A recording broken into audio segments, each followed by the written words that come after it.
Border पर भारत ने भेजी हजारों फोर्स। इस बार गुजरात से होगा जंग का आगाज। उधर मोदी ने सर क्रीक पर उतारी सेना, इधर पाकिस्तान ने भी भेजे अपने समुद्री बेड़े। बॉर्डर पर अब खेल खत्म। साथियों, भारत ने भेज दी है हजारों की फोर्स और इस बार आगाज गुजरात से होने वाला है। मोदी ने सर क्रीक पर उतारी सेना और पाकिस्तान की रातों की नींद उड़ गई है। उधर भारत का युद्ध अभ्यास त्रिशूल शुरू होने वाला है और इधर पाकिस्तान अपने समुद्री बेड़े तैनात करने लगा है। डर इस बात का है कि भारत कहीं युद्ध अभ्यास के नाम पर सीधे अटैक न कर दे। कुछ दिन पहले रक्षा मंत्री राजनाथ सिंह जब गुजरात के तट पर गए थे तो उन्होंने पाकिस्तान को खुली धमकी दी थी। कहा था, बेटा ऑपरेशन सिंदूर तो ट्रेलर था, असली पिक्चर अभी बाकी है। और बस उसके बाद से पाकिस्तान की कंपकंपी शुरू हो गई है। भारत ने अपने नोटम जारी कर दिया है, यानी भारत ने आधिकारिक तौर पर दुनिया को सूचित कर दिया कि 30 अक्टूबर से 10 नवंबर तक आसमान, थल और समुद्र तीनों जगह हमारी सेनाएं सक्रिय रहेंगी। इस त्रिशूल अभ्यास में भारत की तीनों सेनाएं, थल सेना, नौसेना और वायुसेना एक साथ उतर रही हैं। राजस्थान के जैसलमेर बॉर्डर से लेकर गुजरात के रण ऑफ कच्छ तक पूरा क्षेत्र एक जंग के मैदान में बदल जाएगा।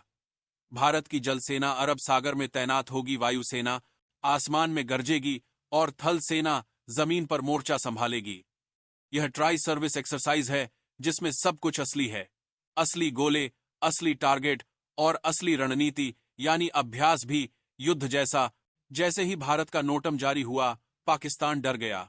उसने भी तुरंत अपना नोटम जारी कर दिया कि कोई हमारे क्षेत्र के ऊपर से न उड़े। यानी पाकिस्तान खुद मान चुका है कि भारत किसी भी वक्त अंदर घुस सकता है, क्योंकि यही पैटर्न ऑपरेशन सिंदूर में भी देखा गया था। पहले नोटम, फिर फायर और फिर दुश्मन का सफाया। अब जरा सर क्रीक को समझिए। ये वही जगह है जो गुजरात और पाकिस्तान के सिंध बॉर्डर के बीच स्थित है। यही इलाका अब युद्ध का केंद्र बन सकता है। सर क्रीक को लेकर 1965 से दोनों देशों में विवाद चला आ रहा है। दलदली इलाका है, लेकिन बीएसएफ हर वक्त वहां मौजूद रहती है। अब अगर भारत चाहे तो इसी विवादित इलाके पर कब्जा जमा सकता है और पाकिस्तान कुछ नहीं कर पाएगा। भारत की सदर्न कमांड जो पुणे में स्थित है, उसने भी इस अभ्यास में भागीदारी की पुष्टि कर दी है।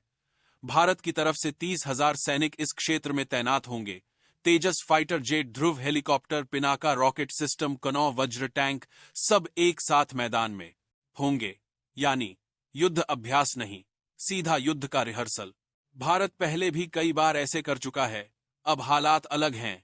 मोदी और राजनाथ के नेतृत्व में भारत अब रुकता नहीं है। भारत अब वार करता है। प्रधानमंत्री मोदी दिवाली के मौके पर जब आईएनएस विक्रांत पर पहुंचे तो उन्होंने साफ कहा कि विक्रांत का नाम सुनकर पाकिस्तान की हवा निकल जाती है। दूसरी तरफ पाकिस्तान के लिए हालात पहले से ही बिगड़े हुए हैं।